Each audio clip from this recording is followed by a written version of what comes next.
1 Corinthians chapter 1, verse 18, it says, "For the message of the cross is foolishness to those who are perishing, but to us who are being saved, it is the power of God. For it is written, I will destroy the wisdom of the wise, the intelligence of the intelligent I will frustrate it. Where is the wise person? Where is the teacher of the law? Where is the philosopher of this age? Has not God made foolish the wisdom of the world? For since in the wisdom of God, the world through its wisdom did not know him, but God was pleased through the foolishness of what was preached to save those who believe. Jews demanded a sign and Greeks looked for wisdom, but we preach Christ crucified." Come on, someone. We preach Christ crucified. "A stumbling block to the Jews and foolishness to the Gentiles, but to those whom God has called, both Jew and Greek, Christ, the power of God and the wisdom of God. For the foolishness of God is wiser than human wisdom, and the weakness of God is stronger than human strength."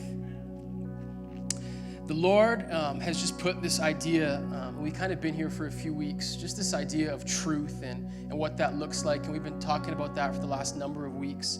And we're not quite done with that yet.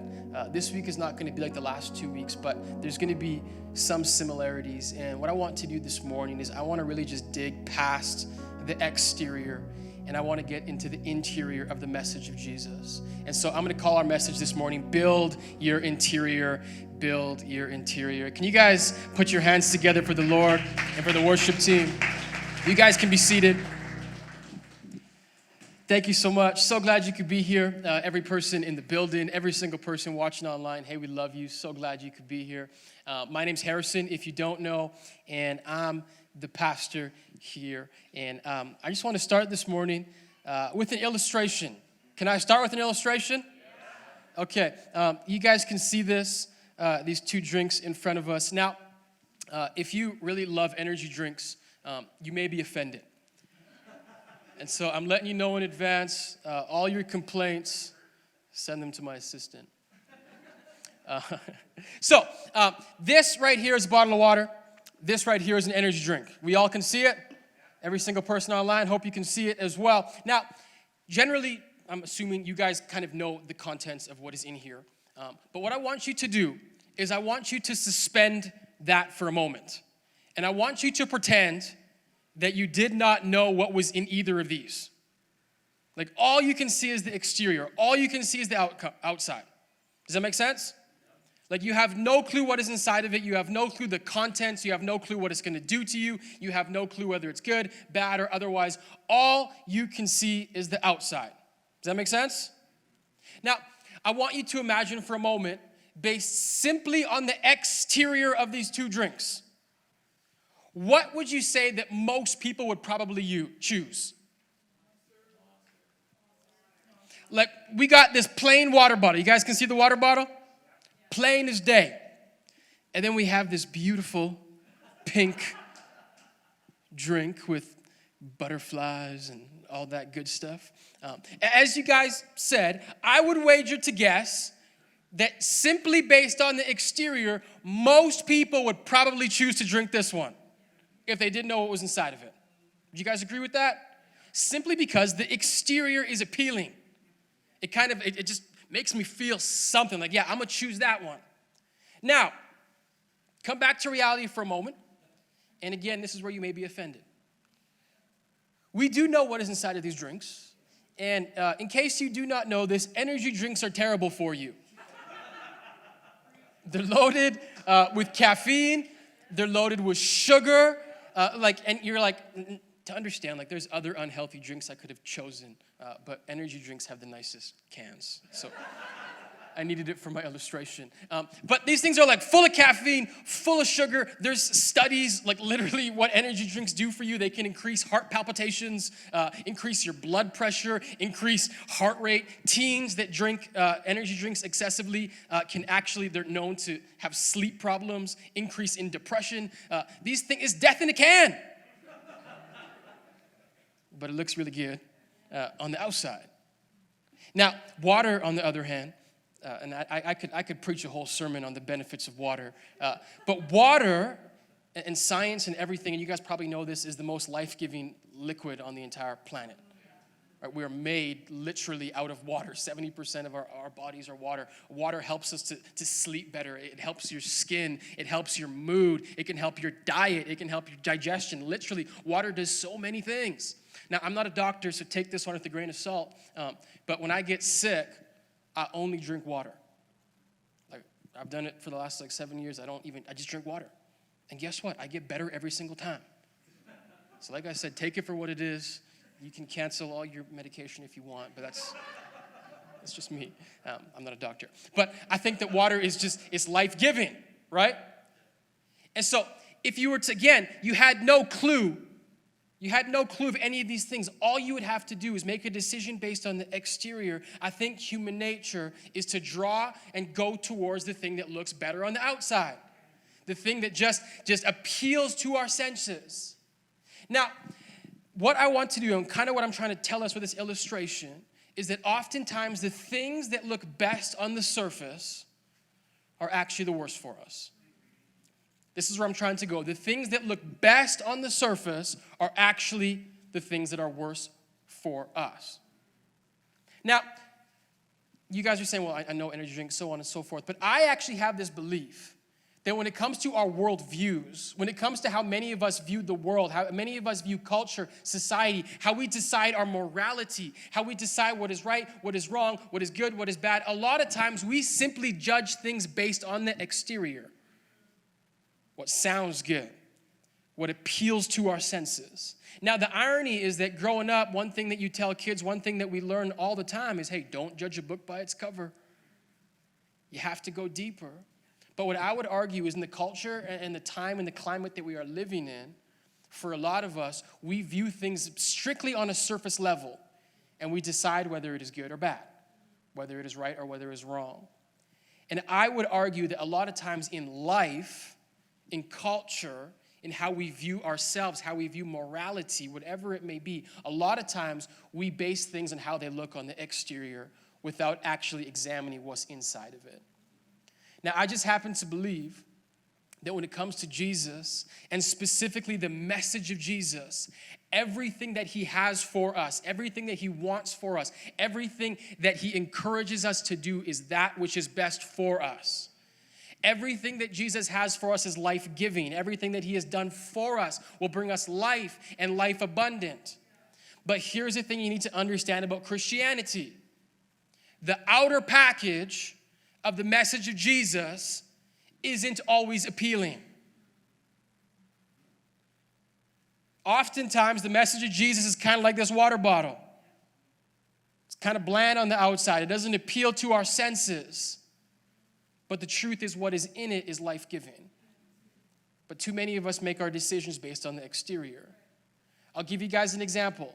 One of the things that Jesus calls us to do that is a life-giving practice that I can guarantee you will help you and change your life is that Jesus calls us to give. There's a practice that Christians have been practicing for thousands of years, literally the practice of tithing, to give away 10% of your income. On the surface, that doesn't sound that fun, right? Talk to your financial advisor. All right, first, I want to give away 10%. He'll say, what? Invest it. Like, you can do so many different things, but Jesus says give it. The exterior doesn't look that good, but when we get a little bit deeper, what we understand is that giving is one of the most life-giving practices that we as humans can do. But the package won't be appealing. And there's one thing that we need to understand, and Jesus and Paul are going to confirm it here today, is that sometimes the outer package of Christianity doesn't make sense. It's not appealing, but it's actually intentional. He's not trying to appeal to the exterior. He's trying us to understand the interior, the deeper message. And so that's what I want to do today. I want us to understand the deeper message. Because on the exterior, things won't always make sense. Paul puts it like this. We just read 1 Corinthians chapter 1. He says, the message of the cross is foolishness to those who are perishing. He's literally saying the message of Jesus on the surface, the cross, his crucifixion, his death, it doesn't make sense. It's foolish To choose death is like this when there's this beautiful, shiny object in front of me. But beneath the surface, he continues, he says, it's foolish to those who are perishing, but to us who are being saved, it is the power of God. It is the power of God. So listen, here's what I want to do this morning. What I want to do, and it's going to come all from the text, I want us to examine what are some things that we far too easily accept because of their exterior appearance that don't actually give us life. And what are some of the things that Jesus calls us to do that don't look great on the outside, but will actually change you literally from the inside out. And so what I want to do today is I want us to get to the depth of Christianity. Because I just have this belief that the depth of Christianity, the depth of the message of Jesus is always better than the surface stuff that culture gives us. And far too many times we drink it up because it looks good on the outside. So we're going to study this passage. That's kind of where we're going. Does that make sense? What we're going to do. So just a little context. 1 Corinthians, if you're new to the Bible, is a book found in the New Testament. New Testament just is after the time of Jesus. And Paul is the guy that wrote this, and he's writing to a church in Corinth, hence the name Corinthians. So he says again, it's the power of God. Continuing verse 19, he says, for it is written, I will destroy the wisdom of the wise. The intelligence of the intelligent I will frustrate. Where is the wise person? Where is the teacher of the law? Where is the philosopher of this age? Has God not made foolish the wisdom of the world? One thing I want us to understand, and I think this passage is going to bring some light to it. Have you guys ever felt like to be a Christian, to be a follower of Jesus in this day and age is kind of hard? You guys ever felt that? To like truly follow Jesus, to truly be faithful to orthodox, it's kind of hard. You want to know why? This passage explains it. Because the essence of what he's saying God's way and God's wisdom will not always match up with the world's way and the world's wisdom. If you want to take notes, you can write it like this. God's wisdom will often contradict the world's wisdom. God's wisdom will often contradict the world's wisdom. I'm just kind of tripping out. Are we recording? Did Mark click record? He did, like on the soundboard? I'm more tripping because he's not back there. Andrea, get your husband. We're good? Good. Didn't want to give the devil a foothold today because I got some preaching to do. Online needs to hear this as well.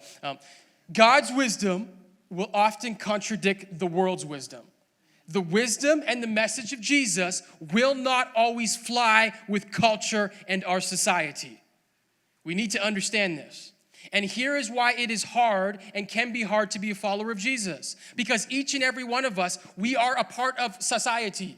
We are a part of culture. Culture is inbred. Culture is what we live. We don't have to do anything to be a part of culture other than exist.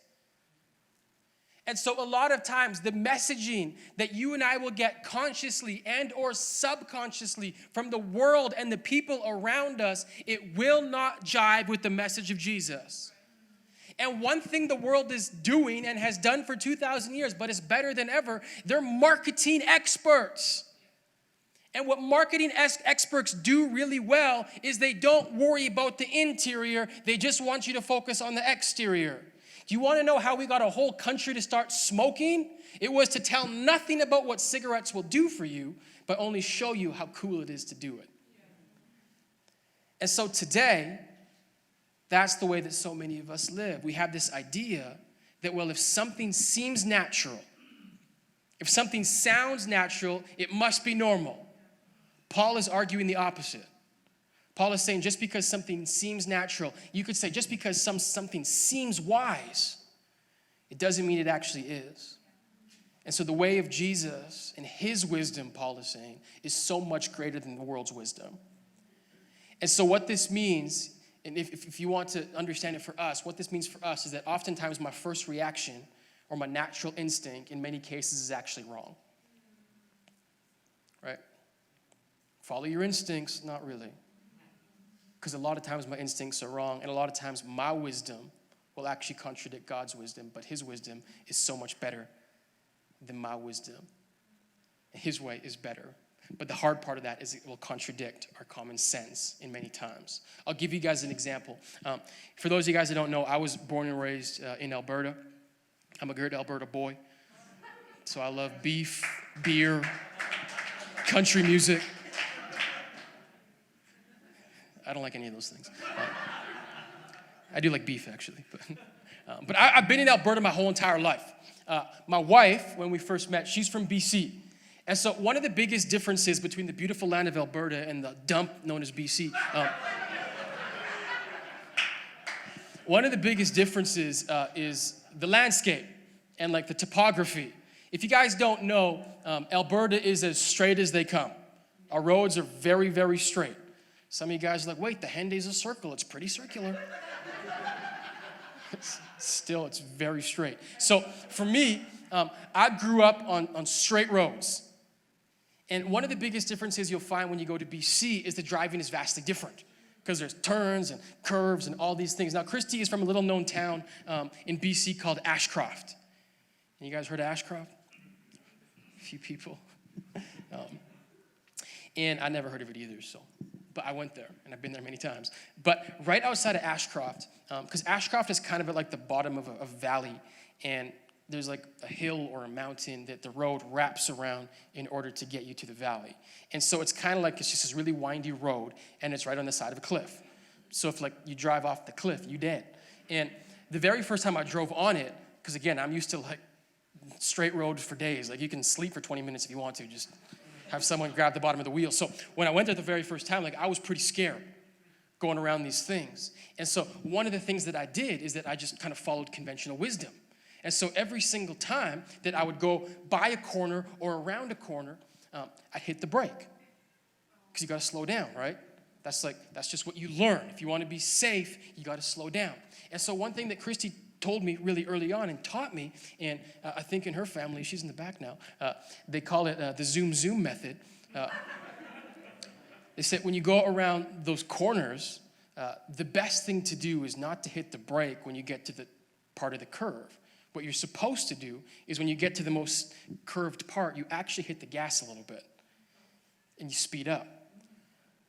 And so when she told me that, I said, get thee behind me, Satan. I will not speed up around this curve. Now, for any person that is like, is that actually true? I actually looked it up this week, and that's actually what they tell you to do. Is to speed up around the part, like not like crazy, like not like gun it, but you hit the gas. Right, you actually have, and so I did it for the very first time, and I actually had more control when I ran around the corner. And it completely blew my mind because I had this idea that slow was always safest. But this is where I'm trying to go. Sometimes conventional wisdom, just because it sounds good, it doesn't mean it's actually true. And this is what we're going to find when we try to follow Jesus. The kingdom of Jesus will contrast and clash many times with our own common sense and with what culture, society, and everyone else around us tells us is best. And so what I want to show you a couple things this morning of what that looks like practically speaking and how we can begin to understand why the depths and the interior of the message of Jesus is what we actually need. And sometimes when we feel like it's time to slow down, it's actually better to speed up. So 1 Corinthians 1, continuing verse 21, he says, for since in the wisdom of God, though in wisdom it did not know him, God was pleased through the foolishness of what was preached to save those who believe. That's really important. God understands a lot of the stuff that he calls us to do and that he does is foolish to us. But it actually pleases him. He likes it. He's like, I like that I can throw off those tiny humans who think they know it all. He says, God was pleased through the foolishness of what was preached to save those who believe. Verse 22, Jews demanded a sign. Greek looked for wisdom. But we preach Christ crucified, a stumbling block to the Jews and a foolishness to the Gentiles. Now, what I'm going to show you is that even today, the message of Jesus is the same stumbling block. And it is foolish to the Jews, and I'll show you why that's so relevant to us. It was a stumbling block to the Jews, which I'll show you why it's relevant for us today, and foolish to the Gentiles, still relevant to us today. Both of them, Paul is saying, struggled with the message of Jesus because on the exterior, it didn't look like what they thought it should look like. So let's start with the Jews. Why was the message of Jesus a stumbling block for the Jews? What we need to understand is that in the Bible, like the Jewish people that we call today, the Bible refers to them in the Old Testament as the nation of Israel. So the nation of Israel is modern day Judaism and Jews. And so the nation of Israel, if you read the Old Testament, these are God's people. This is God's chosen nation. And what happens is that God makes a promise very early on to the nation of Israel. And he makes a promise. He says, one day through this nation, I am going to bless the entire world. The whole world will be blessed through you. I am going to make a way where there is no way. I'm going to bring dry bones back to life. All of these things. And so the Jewish people began to look forward to this day when there would be this coming Savior. The words that they used were the Messiah. They were looking for the Messiah or the Christ. And what the Messiah was, literally was the anointed one. So they were looking for this anointed one. And in their minds, the anointed one, born out of Israel, what he was going to do, he was going to release the Jews from captivity. He was going to set the captives free, cause the lame to walk again, cause the blind to see. He was going to free Israel once and for all. And most importantly, he was going to reign as king. That's what Israel was expecting. Now, you need to understand something. Everything that I just said, Jesus checks off every single one of those boxes. But the issue is this: Jesus didn't do it the way they thought he was going to do it. And so when he came to earth, he didn't really make sense. Because Israel was looking for a Messiah that was going to be a warrior king. Jesus didn't come as a warrior king. He came as a servant. And so what happens for kings when they come into town, they mean business. And so they ride in on a horse. And a horse means they're here for war. But when Jesus rode into Jerusalem, he didn't come on a horse. He came on a donkey. And a donkey is a symbol of peace. And so in their mind, there was no way a king was going to come on a donkey. That just doesn't look that good. I'm expecting this. I'm expecting a horse. I'm expecting a sword. Jesus was the opposite. Because Jesus came in power, but his power was so much different than the power that they had come to know. And he sums up his mission kind of simply in Matthew chapter 20. He says, man, whoever wants to be first, anyone wants to be great, they must first become a slave. Just as the Son of Man did not come to be served, but to serve, and to give his life as a ransom for many. This didn't make any sense. What kind of a king is this? This guy isn't the Messiah. This guy isn't the Christ. He's just some fraud. There's no power in service. There's no dignity in death. And if you know how the story goes, it was actually the Jewish people that led the crucifixion of Jesus. And the reason they crucified him, the reason they killed him is because the outer package did not look like how they expected it to look. And really what they did, even as an outward display of disrespect, the Roman soldiers, when he died, they put above his cross, King of the Jews. Because there was this idea and this mockery, some king. What kind of a king ends up on a cross? Now what's funny is that conventional wisdom says the story ended on Friday night. But come on, somebody, the story didn't end on Friday night. Because on Sunday morning, Jesus showed them what power looked like when he came out of the grave victorious, when he defeated death and sin once and for all. And so the movement that they thought they killed because they killed Jesus in weakness, Jesus rose to life in power. He rose to life victorious, and thus began the movement, which would be the greatest movement, not just in that generation, but in the history of the world. The movement and the way of Jesus. And Jesus rose again victorious, and he came to reign now as king. And he has his followers. But once again, the followers don't change. They didn't pull up swords. They didn't pull up chariots. Instead, they threw towels over their shoulders and began to serve. The movement and the people of Jesus, I need us to understand this. They refused to give into the culture around them. And they refused to buy what their picture of power was.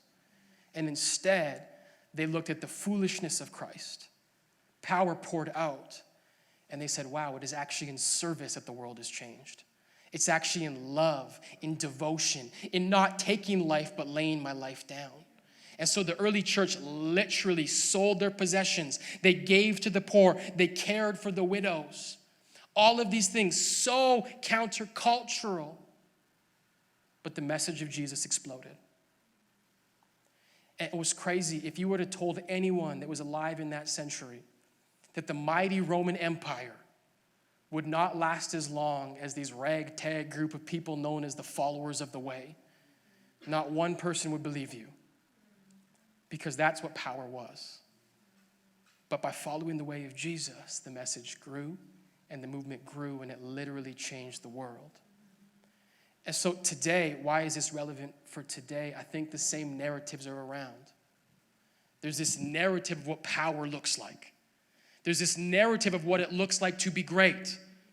For so many of us, like, I just want to be great. I just want power. And there's this rhetoric that says, hustle, hustle, hustle. Grind, grind, grind. You want to be great? Kill. You got to kill them. You got to pick them up, chew them up, and spit them out. That's how you're great. Don't sleep. Rich people don't sleep. They don't rest. They don't come to church. That's an hour. It could be at the stock market. Power, power, power. But what I want you to understand is that the message of Jesus is still the same. You want to be great, serve. You want to be great, love. You want to be great, don't trample on others, but pour out your life for other people. I'm going to speak to the leaders in this room because there's so many. You want to be a great leader? Love the people that you serve and that serve you. That's the way of Jesus. And the way of Jesus is always this, what I want us to understand. If culture is going towards this, we always come back towards this. And so what that means, in a culture that is bent on power, we serve. Listen, in a culture that is bent on individualism, right? Do you. Just got to think about you first. Me day. In a culture that is built on individualism, lean into community. Because that's the way of Jesus. In a culture that is all about work, rest. Because that's the way of Jesus. In a culture that is built on greed, give generously. Because that's the way of Jesus. And I just happen to believe that what God can do, because God calls us to rest, take time off. I think God can do more in 6 days than you can do in 7. Listen, for those of you that are afraid to give, God will do more with 90% than you could ever do with 100%. He'll take it, he'll stretch it, he'll open doors. He has the cattle on the hill, that's what the old verse says in the Old Testament. The barns are his. There's more where that came from. But we have to believe it. We have to believe that his way is better. It doesn't make sense on the exterior, but the interior is life-giving. The early church was marked by their generosity. It was marked by it, not even just what they gave, literally their lives. Now, here's the thing. Because again, if it's life-giving, that means the contents are good. So even if it doesn't sound good, it's good. I'll tell you this, giving is good. Not just your time to give financially is good, and it's good for you. There was a long-term study done at the Stockholm University. This was their conclusion. I'm showing you one thing. And they said the words worked out perfectly. They said, it may seem counterintuitive, but a new study confirms that generous people actually earn more money.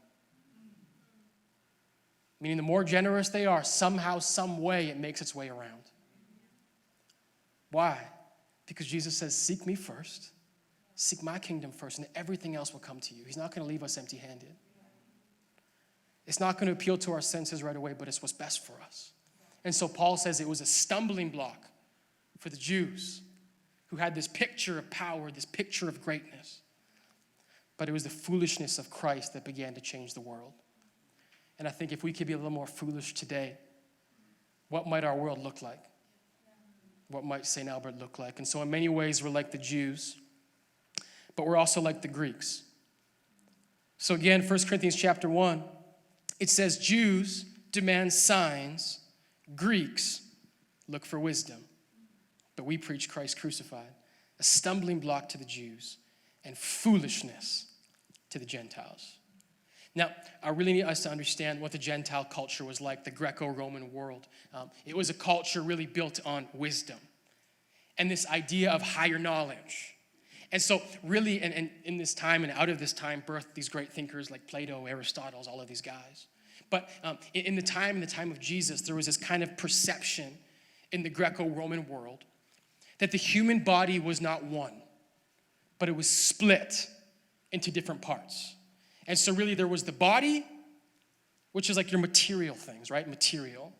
Then there was your soul, which is immaterial. And really it's not in any way connected to your body. They just kind of have to live together. And so the Greek thought was this: the ultimate liberation for us as humans is to one day escape our bodies. That is what we want to do. We don't want to be in this body. This body is inherently bad. It holds you back. It is no good. You want to be liberated. You want to go be free with your soul. So death was awesome for them. And if you don't know this, like even like things like Buddhism and certain ideals, they're pretty similar to this. It's this Gnostic idea that says intrinsically our bodies are bad. Our souls are cool, but the body is bad. So you need to understand why this is important for Jesus. When Jesus died, for the Greek, it's like, well, that's okay because he's liberated. He's leaving the body. He can now live with the beautiful soul. But when Jesus comes back in the same body, in the resurrected body with the scars, for the Greek, that was utter foolishness. Like, what kind of a movement? What kind of the body is bad. It's just a thing. The body has no value, of no worth. Why would your God come back to that? And so it was foolish. But here's the thing. When Jesus rose back in the same body, he was teaching us a very, very important lesson. Our bodies, we are marred by sin. That's where death comes from. That's where disease comes from. But at the very end of the day, each and every one of us need to know this. We are split into body and soul. They're two different things, but they are one. They're not disconnected. And your body is intrinsically good because it is created from God. It is made in the image of God. We find that out in Genesis chapter 1. You are made in the image of God. And so this was so important because for the early church, they were born into this world that said the body is nothing more than just a vehicle that we live in. There's no real consequences. Nothing happens. It's just a body. Christianity, the way of Jesus, comes along and says, no. We are far more than just a soul with a useless body. We are a body and a soul. We are one, and everything is connected. And there is nothing that happens to your body that does not affect your soul. And Jesus cares about the body. He cares about the body so much. You need to understand this, that when Jesus comes back at the very end of it all, he does not bring us as ghostly ghosts into heaven.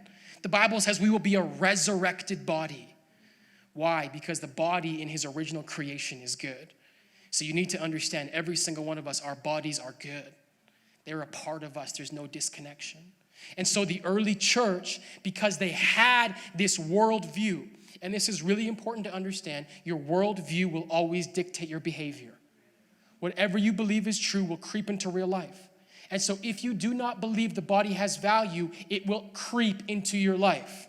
Now, we're not quite in the first century, but we're very, very close.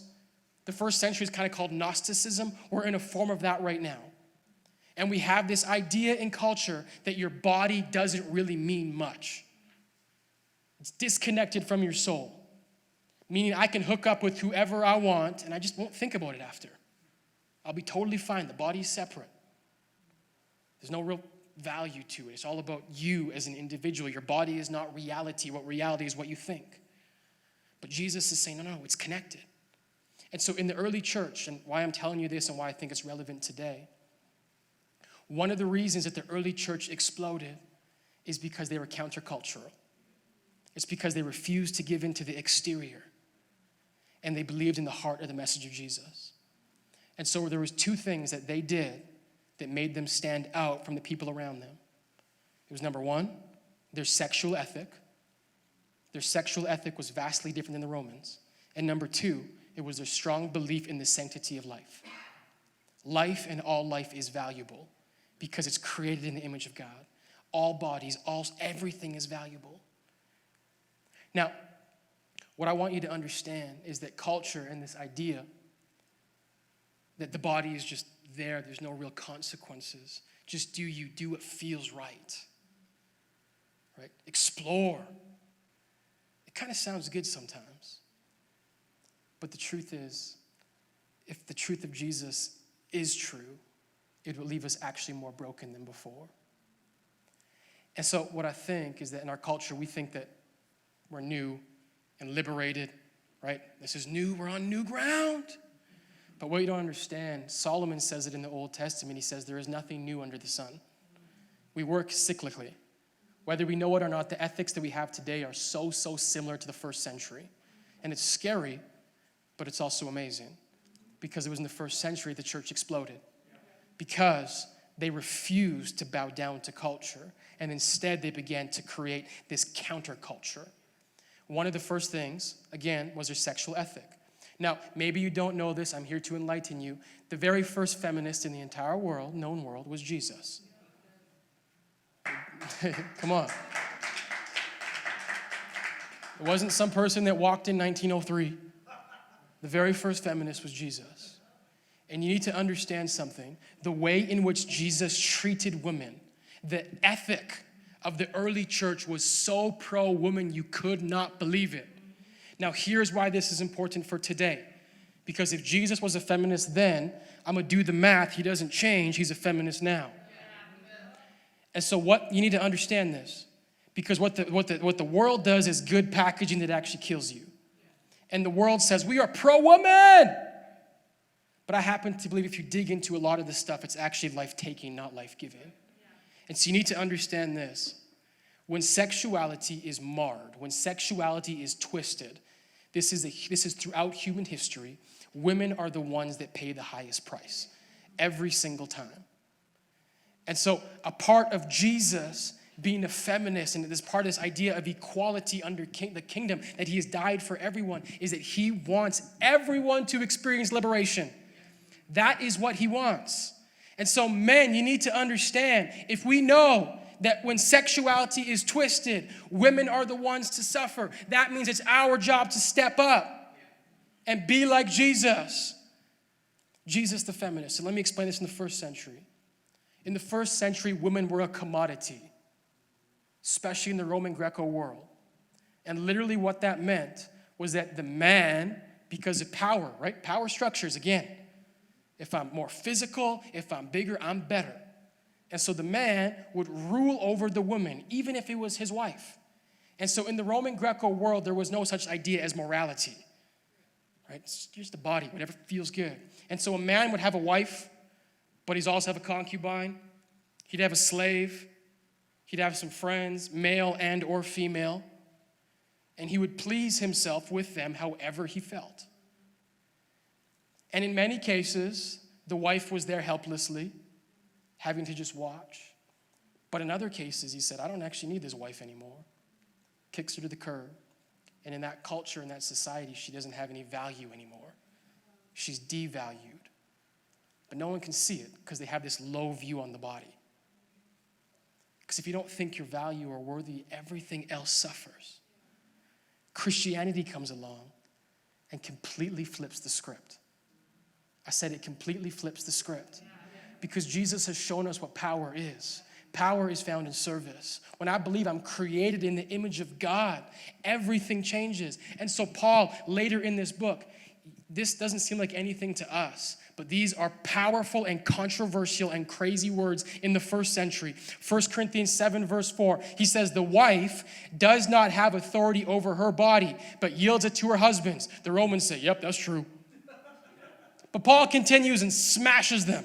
He says, in the same way, the husband does not have authority over his body, but he yields it to his wife. This is the very first case in the first century known as mutual submission. You don't just submit to me, we submit to each other. because we are submitted to God, because God values us as equals, because we are not any different, male nor female. We are one in Christ Jesus, and we are valuable. And so you need to understand what I'm trying to say. The way of Jesus and the right way of Jesus is always about equality. And it is always for women. And it is always for good. This is a historian, not even a Christian. She writes this, first century, says, Christianity was unusually appealing because within the Christian subculture, women enjoyed far higher status than did the women in the Greco-Roman world at large. In the first century, you want to know who flocked to the church? It was women. Because they said, wow, that's where equality is. There's life over there. You see, I think today, one of the things that our culture says that liberates, because I believe equality is when women are liberated. And women are always safest and men are always safest within the confines that God gives us. But what our culture says is, no. And you need to understand, this is like, I could give you a whole history lesson. But one of the reasons traditional marriage is, and I mean, it's maybe not quite, but like early 1900s and the 1900 years before, why it was and is the way it is, was born out of Christianity. And it wasn't because Christians said, this is what is right, this is what is wrong. It is because every single place they went, the cultures around them viewed marriage and the Christian marriage, and they're like, oh my gosh, I want that. Because that is life-giving. What I have here is not giving me life. And so our culture today, it says, well, no, pleasure is found in spreading your oats. It's found in malt. There's no such thing as morality today. What is right for you is what is right and true. And the truth is, the worst thing is for anyone to tell you what is right or wrong. Everyone is free to explore themselves. And it sounds so good and it sounds so liberating, literally like the butterflies. But is it true? Is it true? Is it truly bringing life? Can I share some statistics in America from the hookup culture that we now live in? Every 68 seconds, another American is sexually assaulted. 1 in 6 women will be sexually assaulted. Sex trafficking. 4 million women worldwide are sex trafficked. Over 1 million children are being trafficked. 99% of people that are sex trafficked are women. 80% of single parents are mothers. You see, when sexuality in a culture is twisted, the women are the one that always pay the hardest. And so our job is to be like the early church and to present not a better moral option where we crush everyone else as immoral, sinners, but to say, hey, the way of Jesus is the best way. And it is for you. It is so for you. And it is for your body because your body has value. This is the only worldview that your body actually has value. If you're an atheist today, I'm so pumped that you are here. But if you believe that we are nothing, came from nothing, then your body actually has no value. That's where your worldview leads you. If you ask yourself, how can our culture have such a low view on the body? Well, if you believe that we are just here by chance, a bunch of random cells that mutated over millions of years, you don't actually have that much value. But if you believe that you are handcrafted by God, the God of the universe, the Bible says that he formed our inward, in our mother's womb, he formed us, then that gives you value no matter what anyone says or thinks of you. Now you need to understand this. What happens in a sexually free society, a sexually free culture, is there is a big rise in unwanted pregnancies. And so in the first century, a man was free to sleep with his slave, but he certainly did not want his slave to have a child. And so in the first century, 2 practices became extremely popular: abortion and what is known as infanticide. And if you don't know what infanticide is, it is to kill the baby after it has been born. And again, all of this comes back to the worldview. Because if the body isn't valuable, just a bunch of cells, there's really no moral consequences. It's just an unborn baby. It's just a brand new baby. I encourage you, if you guys think I'm crazy, read Peter Singer, who's one of the top philosophers of this age. And he even says, because we come from nothing, What makes a person is their ability to comprehend. And he says babies up into the age of 3 are a moral gray zone, whether it is okay to kill them or not, because they are not yet a person. And Peter Singer is not some dude in his basement. He's a top philosopher at a university. But your worldview leads you places. And so in the first century, abortion and infanticide are on the rise.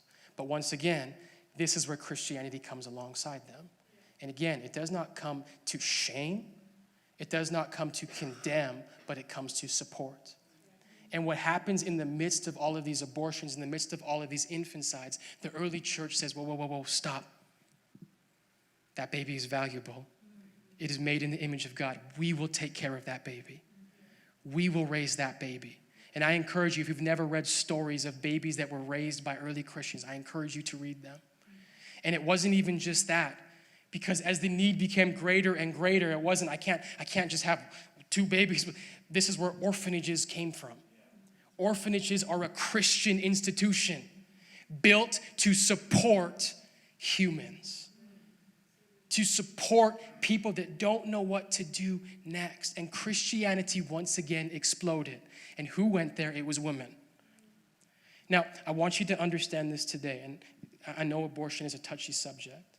My heart to understand where I want to go with it is that the church needs to be for people, and it needs to walk alongside people, and it needs to love people regardless and bring them hope and love. And one of the things, again, in the early church, and it's still today, statistics are the same. The majority of women that get abortions today get it because a man pressured them to do it. And it was the same thing in the first century. And so once again, in the first century, it gave women another option. It gave women another option.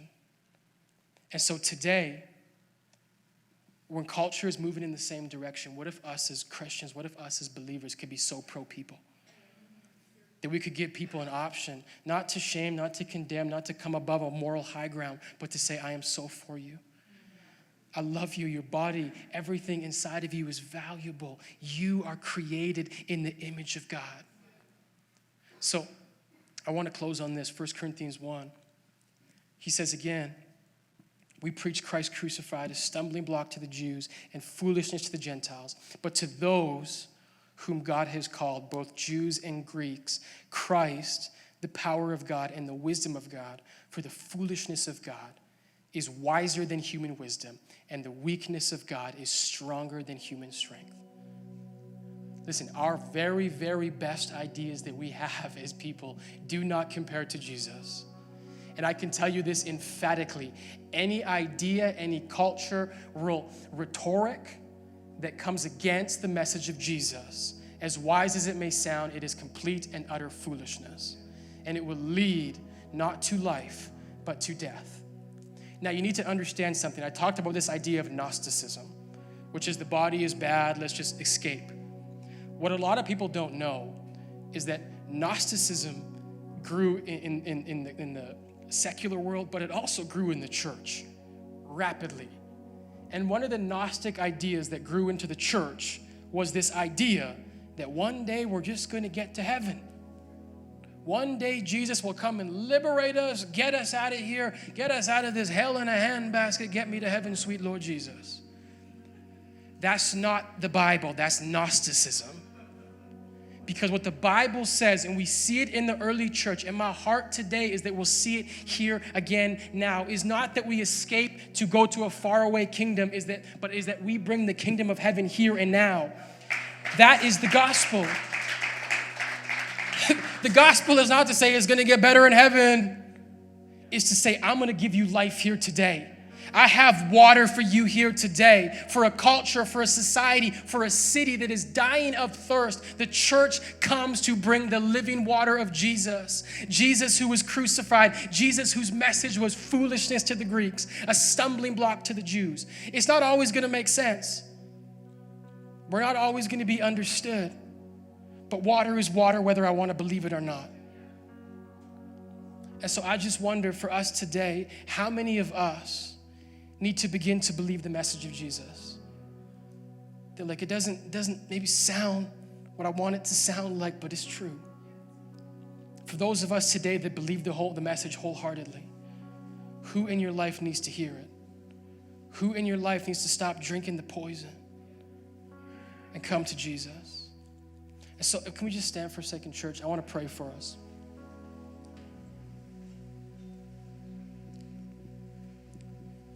I want to give us just an option right now. There's no distinguisher, but just every head bowed, every eye closed. If you're just saying, Harrison, I struggle to believe that the message of Jesus was best, but I want to believe, help my unbelief. If that's you right now, with every head bowed, every eye closed, can you just raise your hand? Say, Harrison, I just want to believe it. I struggle to believe it. Because I'm going to pray for you. And for anyone else in the room, same thing. If you just want the courage to share water with people, the life-giving message of Jesus with people, but you've been afraid, can you just raise your hand? Just open your hands up. I'm going to pray for all of us right now. Jesus, I just pray that we can just bring water to a barren wasteland. God, I pray that we can become so convicted of the message, of its goodness, of its inherent power, Jesus, that we just let it transform our hearts. God, I just pray for any of us that are struggling to believe it. Give us faith to believe. And I pray for those of us in our life that are surrounded by thirsty people, that we can just come alongside and stand beside them, that we can bring life. Thank you, God, so much for your goodness and for your mercy and your blessings. We pray in Jesus' name. Amen, amen, amen. If you made a decision to follow Christ and you responded to the appeal by Pastor Harrison, we encourage you to fill out our Connect card. The link is in the description. We want to hear from you. We want to connect with you. And we just want to join you in this beautiful journey that you've decided to go on.